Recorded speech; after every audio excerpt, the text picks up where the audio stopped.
Kahit marami nang umaaray sa mataas na singil sa tubig, humihirit pa ng 5 hanggang 10 pisong dagdag singil ang mga water concessionaire. Pero paglilinaw ng MWSS o ng Metropolitan Water Works and Sewerage System, hindi pa tiyak kung aaprubahan ang hiling na dagdag singil. Live mula sa Quezon City, may report si JP Soriano. JP? Jessica, sa Hunyo pa nga malalaman kung aaprobahan ng MWSS Regulatory Office ang petisyong rate increase na inihain ng Manila Water at Maynilad para sa kanilang rate increase. Pero habang di pa nga tiyak, Jessica, kung magkakaroon ng dagdag singil sa tubig, ay problemado na ang ilang negosyo na literal na sa tubig nabubuhay. Kada buwan, umaabot sa 7,000 piso mahigit ang water bill ni JV sa kanyang negosyong car wash sa Quezon City. Maganda raw sa negosyo, pero halos pambayad lang din sa kinukonsumo nilang tubig. Umaapaw din daw sa bayarin ang purified water refilling station at laundry shop na ito dahil sa walang tigil na paggamit nila ng tubig. Kaya para mapababa ang bayarin sa tubig ng kaunti, ang tubig na ginagamit pang linis sa mga container, nire-recycle at siya namang ginagamit panlaba sa kanilang laundry business. Ngayon, nasa 2,000 ang natitipid nila sa water bill. Pero ang pangamba ng mga negosyanteng nakausap ko, paano raw kung may nakaamba palang dagdag singil sa tubig? Malaking effect yan sa amin kasi ang water buhay namin sa car wash. So sana hindi tumaas. Sana nga magkaroon parang ma-advisean muna kami. Lahat tayo gumagamit ng water na ma-advise ng bakit, anong mga charges or what, kung bakit nag-increase. Una-una yung tataas ang expenses namin, tapos mga benta po namin ganun pa rin, nakapix pa rin, alangang sabihin namin sa mga consumer namin na nagtaas ng mga water bill. Ayon sa Regulatory Office ng Metropolitan Water Works and Sewerage System o MWSS, di pa sila tapos sa pagbusisi sa water rate increase petition ng Manila Water at Maynilad.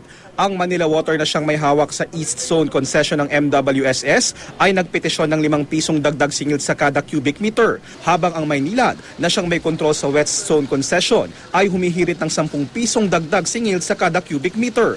Ayon sa MWSS, ang average water consumption ng isang regular na household kada buwan ay umaabot sa 30 cubic meters na katumbas ng 600 hanggang 700 pesos na water bill kada buwan. At kung sakaling aprubahan ng MWSS ang petisyong dagdag singil sa tubig, maaari raw umabot sa 800 pesos hanggang 1,000 piso ang babayaran sa tubig kada buwan ng isang tahanang kumukonsumo ng 30 cubic meters.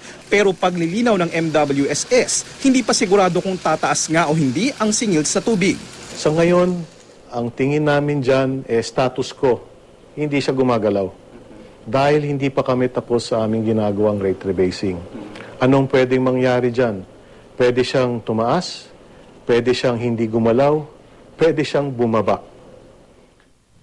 At Jessica, sa Hulyo nga nakatakdang ilabas ng MWSS Regulatory Office ang bagong rate na aprobado nila sa mga pahayagan. At Jessica, kada 5 taon ginagawa ang rate rebasing at ayon naman sa grupong WARM o Water for All Refund Movement, simula raw nang pinrivatize ang MWSS noong 1997 hanggang ngayon ay umabot na raw sa mahigit 1,000% ang increase ng tubig dito sa atin. Jessica? Okay, ang tanong, JP, ay kung yung in-increase nila yan na 1,000% according to dito sa grupong nakausap mo, yan ba ay sunod doon sa concession agreement na ibinigay dito sa mga water concessionaire nung nagpirmahan with the government?